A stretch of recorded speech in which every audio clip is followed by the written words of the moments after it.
Video ద్వారా కంప్లీట్గా tube అంటే ఏంటి, ట్యూబ్ది ప్రెగ్నెన్సీకి రిలేషన్ ఏంటి, ట్యూబ్స్లో ఏదైనా ప్రాబ్లం ఉంటే ఏర్పడతాయి ఆ సిమ్టమ్స్, దీనిది ట్రీట్మెంట్ ఏంటి అని డీటెయిల్గా ఈ వీడియో ద్వారా నేను ఎక్స్ప్లెయిన్ చేస్తాను అన్నమాట. ఫస్ట్ ఇంపార్టెంట్గా ట్యూబ్స్ది ఇంపార్టెన్స్ ఏంటి ఫర్టిలిటీలో, దీని గురించి అర్థం చేసుకుంటాం. మనం ఒక ట్యూబ్స్ గురించి అర్థం చేసుకోవటానికి అది అంటే గర్భాశయంకి ట్యూబ్స్కి రిలేషన్ ఏంటి, న్యాచురల్గా ప్రెగ్నెన్సీ హౌ ఇట్ హ్యాపెన్స్, దీని గురించి ఫస్ట్ ఎక్స్ప్లెయిన్ చేస్తాను.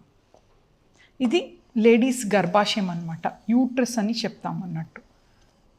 ఇది లేడీస్ గర్భాశయం. సో పక్కనే ట్యూబ్స్ ఉంటాయి అన్నట్టు, ఫెలోపియన్ ట్యూబ్ అని పిలుస్తాం అన్నట్టు. బోత్ ద సైడ్స్ ఉంటాయి, right side and left side. ఈ గర్భాశయం మీరు నోటీస్ చేస్తే ట్యూబ్స్ అనేది దీనిది అంటే దీనికి ఒక పార్ట్ ఉంటాయి అన్నమాట. ఇది డిస్టల్ పార్ట్, ఇది గర్భాశయం దగ్గర ఉన్నది ప్రాక్సిమల్ పార్ట్ అని చెప్తామన్నట్టు. ఈ ఎండ్ ఆఫ్ ద ట్యూబ్లో చిన్న చెయ్యి లెక్క ఒక ఫిమ్బ్రియల్ పార్ట్ అని ఉంటుంది అన్నట్టు. సో ఈ ట్యూబ్ దగ్గరే మనకి అండాశయం ఉంటుంది, ఎగ్ బ్యాగ్లో ఎగ్స్ ఉంటాయి అన్నమాట. So both the sides egg బ్యాగ్లో ఎగ్స్ ఉంటాయి అన్నమాట. సో ఎవ్రీ మంత్ ఒక ఫర్టైల్ పీరియడ్ రోజు ఎగ్ బయటకి విడుదల అవుతుంది, ఓవిలేషన్ అని చెప్తామన్నమాట. బయట విడుదల అయ్యేటప్పుడు ఈ గర్భాశయంలో ఈ ట్యూబ్స్ యాక్చువల్లీ ఫ్రీ ఫ్లోటింగ్ ఉంటుంది అన్నట్టు. బట్ ఆ ఎగ్స్ బయటకు వచ్చే రోజు ఆ కెమికల్ రియాక్షన్ వల్ల ఈ ట్యూబ్స్ అనేది గర్భాశయం అండాశయం పక్కనే వెళ్ళి ఈ ఎగ్ని పికప్ చేస్తుంది అనమాట. ట్యూబ్స్ ఫిమ్బ్రియల్ హ్యాండ్ లెక్క ఉంటాయి. సో ఆ ఎగ్ అనేది ఈ ట్యూబ్స్లో వెళ్తాయి అన్నట్టు. వెళ్ళి ఈ ఒక యాంప్యులరీ పార్ట్ ఆఫ్ ద ట్యూబ్లో ఒక 24 to 36 hours అంతే దాని లైఫ్ స్పాన్. ట్యూబ్స్లో ఒక 24 to 36 hours ఉంటాయి అన్నమాట. అండాశయం నుంచి రిలీజ్ అయిన ఎగ్ ట్యూబ్స్లో ఉంటాయి అన్నమాట. ఆ టైం హస్బెండ్ అండ్ వైఫ్ దగ్గర ఉంటే స్పర్మ్స్ అనేది మొటిలిటీ ద్వారా ఇట్లా బోత్ సైడ్స్ వెళ్తాయి అన్నట్టు ట్యూబ్స్లో, ఓ రైట్ సైడ్ లెఫ్ట్ సైడ్ అన్నట్టు. సో ఏ సైడ్లో ఎగ్ ఉందో స్పర్మ్ ఆ ఎగ్ లోపల వెళ్ళి బేబీ ఫామ్ అవుతుంది. ఇది ట్యూబ్స్లోనే అవుతాయి అనమాట, వేరే ఎక్కడ కూడా కాదు అన్నట్టు. సో ఈ ట్యూబ్స్ అనేది very very very important structure, fallopian tubes అని పిలుస్తాం అనమాట. సో ఈ ట్యూబ్స్ నార్మల్గా ఒక 7 to 12 centimeters ఉంటాయి లాంగ్ అనమాట. It is 7 to 12 centimeters long అన్నట్టు. అండ్ దాన్ని ఇన్నర్ డయామీటర్ వచ్చింది లెస్ దెన్ 1 centimeter, అంటే 1 centimeter కింద తిన్న స్లెండర్గా ఉంటుంది. సో ట్యూబ్స్ లోపల యాక్చువల్లీ చిన్న హెయిర్ లైన్ స్ట్రక్చర్, సీలియా అని పిలుస్తామన్నమాట. అంటే నోజ్లో ఉంటాయి కదా చిన్న హెయిర్ లైన్ స్ట్రక్చర్. సో ట్యూబ్స్లో కూడా లోపల సీలియా అని చిన్న హెయిర్ లైన్ స్ట్రక్చర్ ఉంటుంది అనమాట. సో ఈ సీలియాది ఫంక్షన్ ఏంటి అంటే ఎగ్ని స్పర్మ్ని కలవటం అన్నట్టు. So it has to function that way. So very very important, tubes open ఉండాలి. సో బోత్ ద సైడ్స్, ఇక్కడ యూట్రస్ నుంచి కనెక్షన్ ఓపెన్ ఉంటుంది అండ్ ఫిమ్బ్రియల్ ఎండ్ కూడా ఓపెన్ ఉండాలి. సో 2 ట్యూబ్స్ ఓపెన్ ఉంటే న్యాచురల్గా ప్రెగ్నెన్సీ అవుతుంది అన్నట్టు. సో ఇప్పుడు కొందరు ట్యూబ్స్లో మనకి problem how do we diagnose అంటే ఏదైనా సిమ్టమ్స్ ఉంటాయా, tubes block how does it get block అని అడుగుతారు అనమాట. సో ట్యూబ్స్ బ్లాక్ అనటానికి మెయిన్ రీజన్ ఏంటంటే యూజువలీ మన కంట్రీలో ఇండియాలో ఇన్ఫెక్షన్ అనమాట. ఎక్కువ first reason for tube block is infection. Infection అంటే ఏంటి బేసికల్గా ఒక అంటే ట్యూబల్ ఇన్ఫెక్షన్ ఏంటి అంటే కొందరికి గర్భాశయం ద్వారా ఏదైనా వైట్ డిశ్చార్జ్ అవుతూ ఉంటుంది అనుకోండి. కొందరికి నైజీరియా గొనోరియా అని కొన్ని బ్యాక్టీరియాస్ అనేది ఇట్లా పై నుంచి వెళ్ళి ఇట్లా యూట్రస్ని ఇన్ఫెక్ట్ చేసి తర్వాత ట్యూబ్స్ని ఇన్ఫెక్ట్ చేస్తుంది అనమాట. ఇన్ఫెక్ట్ చేసి ఈ ట్యూబ్స్ అనేది చిన్న బ్లాక్ తయారవుతుంది అన్నట్టు. అది వన్ రీజన్. బట్ మన కంట్రీలో ఎక్కువ టీబీ, ట్యూబర్క్యులోసిస్ అనేది యూజువలీ అది సిమ్టమ్స్ అంటే ఛాతీలో ఉన్న ట్యూబర్క్యులోసిస్ దగ్గు అని ఏర్పడతాయి అన్నట్టు. బట్ ఈ స్టమక్లో ఉన్న ట్యూబర్క్యులోసిస్ యూజువలీ సిమ్టమ్స్ ఉండదు అన్నట్టు. సో ఆ స్టమక్లో అంటే ఇంటెస్టైన్లో పక్కనే ఉంటాయి ఇక్కడ స్టమక్ అంతా.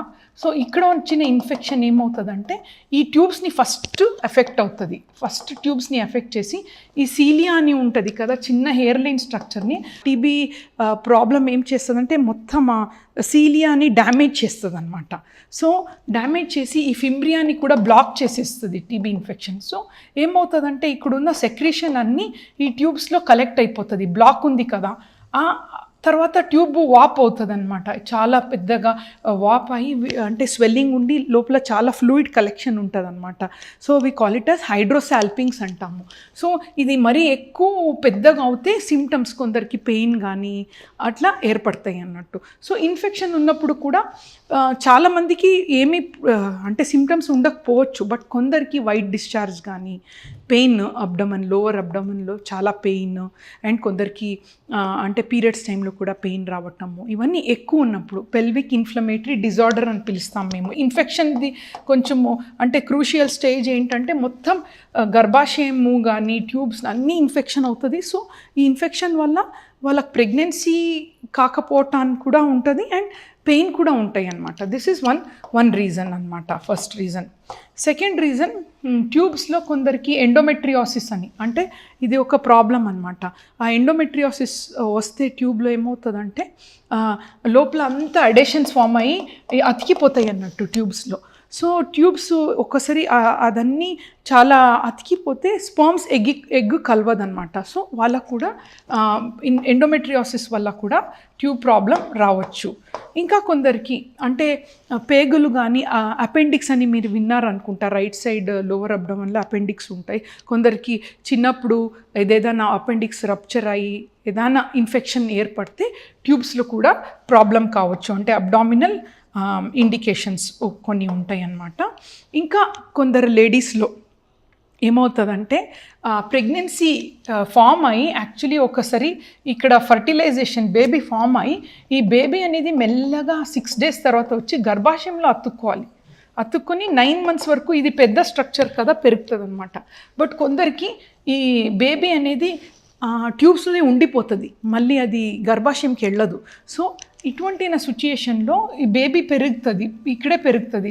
ఒక 5 to 6 weeks ఇది రప్చర్ అంటే ఓపెన్ అవుతుంది అనమాట. ఓపెన్ అయినప్పుడు పేషెంట్ని అది ఓపెన్ అవుతే ఏమవుతుంది, బాడీలో ఉన్న బ్లడ్ అంతా ఈ ట్యూబ్స్ ద్వారా అబ్డమన్లో కలెక్ట్ అవుతుంది. It is one of life threatening problem అన్నట్టు. సో ఇటువంటి కండిషన్లో మదర్ని సేవ్ చేయడానికి లాప్రోస్కోపీ చేసి లేదంటే ఓపెన్ సర్జరీ చేసి ఈ ట్యూబ్ని మనం డాక్టర్సే కట్ చేస్తారనమాట. సో అది అప్పుడు సాల్పింగెక్టమీ అని చెప్తారు మదర్ని సేవ్ చేయటానికి. సో ఇటువంటి కండిషన్లో కూడా కొందరు ట్యూబ్స్ ప్రాబ్లంతో వస్తారనమాట. అండ్ కొందరికి 2 పిల్లలు పుట్టిన తర్వాత when they are satisfied with family life, వాళ్ళు పిల్లలు వద్దు అనుకున్నప్పుడు ఈ ట్యూబ్స్ని కట్ చేస్తారు, ట్యూబెక్టమీ అంటారు. దిస్ ఇస్ పర్మనెంట్ స్టెరిలైజేషన్ అన్నట్టు.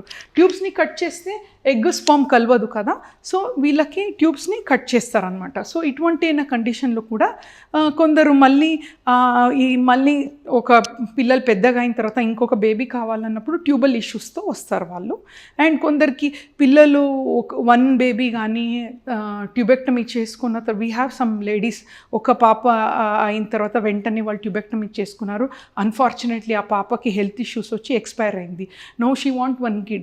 సో ట్యూబ్స్ వర్ కట్. సో ఇప్పుడు మనం మళ్ళీ దాన్ని జాయిన్ చేయాల్సి వస్తుంది అన్నట్టు. సో దీస్ ఆర్ రెగ్యులర్గా వచ్చే ప్రాబ్లమ్స్ అన్నట్టు. ట్యూబ్స్లో ప్రాబ్లం వచ్చినప్పుడు doctor how do we manage? So బేసిక్గా ఒక చిన్న టెస్ట్ ఉంటుంది అనమాట. We call it as HSG, hysterosalpingography అని. ఈ టెస్ట్ పీరియడ్స్ది 7వ రోజు చేస్తాం, 7వ or 8వ రోజు. మనం ఏం చేస్తామంటే ఒక సెలైన్ని పుష్ చేసి ఎక్స్రే తీస్తారు, ఓపెన్ ఉందే ట్యూబ్స్ ఓపెన్ ఉంటే బోత్ ద సైడ్స్ మనకి ఆ సెలైన్ కనిపిస్తుంది అనమాట సొల్యూషన్. సో ఇది కొంచెం పెయిన్ఫుల్ టెస్ట్, బట్ ఈ మధ్య కాలంలో మన సెంటర్లో కానీ ఒక రిఫైన్ టెస్ట్ SIS అని వచ్చింది. SIS అంటే సెలైన్ ఇన్ఫ్యూషన్ సోనోగ్రఫీ. ఇదంతా పెయిన్ ఉండదు. ఇక్కడ జస్ట్ మనం ఒక క్యాథెటర్ ద్వారా మెల్లగా సెలైన్ ఇన్ఫ్యూజ్ చేసి ఎక్స్రే కాకుండా స్కాన్లో చూస్తామన్నమాట. సో దీంట్లో కూడా మనకి ట్యూబ్స్ ఓపెన్ ఉందా లేదా తెలుస్తుంది అన్నట్టు. బట్ గోల్డ్ స్టాండర్డ్ టెస్ట్ అంటే ఈ కొన్ని సిచ్యుయేషన్లో ఈ టెస్ట్లో పెయిన్ ఎక్కువ వల్ల కొందరు స్పాజంకి వెళ్ళి మనకి ట్యూబ్ బ్లాక్ అని ఫాల్స్గా రిపోర్ట్ అయ్యే ఛాన్సెస్ ఉంటాయి, ఒక 10%. సో ఇటువంటి కండిషన్లో గోల్డ్ స్టాండర్డ్ టెస్ట్ ఏంటంటే లాప్రాస్కోపీ. అంటే పేషెంట్కి మత్తిచ్చి పెయిన్ లేకుండా ఒక స్కోప్ వేసి మొత్తం ట్యూబ్స్లో ఏదైనా ప్రాబ్లం ఉందా అని చూస్తాం. జస్ట్ చూడటానికి టెస్ట్ చేస్తే వేస్ట్ అన్నట్టు, పేషెంట్కి టైం వేస్ట్, మనీ కూడా waste, and it's operative procedure. So ఒకే సిట్టింగ్లో ట్యూబ్స్లో బ్లాక్ ఏదైనా ఉంటే మనం ఓపెన్ కూడా చేయటానికి ట్యూబల్ క్యాన్యులేషన్ అని ఒక ప్రాసెస్ వస్తుంది. లాప్రోస్కోపీ చేస్తా ఒక చిన్న క్యాన్యులాని, సపోజ్ ట్యూబ్లో బ్లాక్ ఉందంటే చిన్న పైప్ లెక్క ఒక క్యాన్యులా ఉంటుంది, దాన్ని మనం ఇక్కడ పంపించి ఓపెన్ చేయడానికి ట్రై చేస్తాం అనమాట.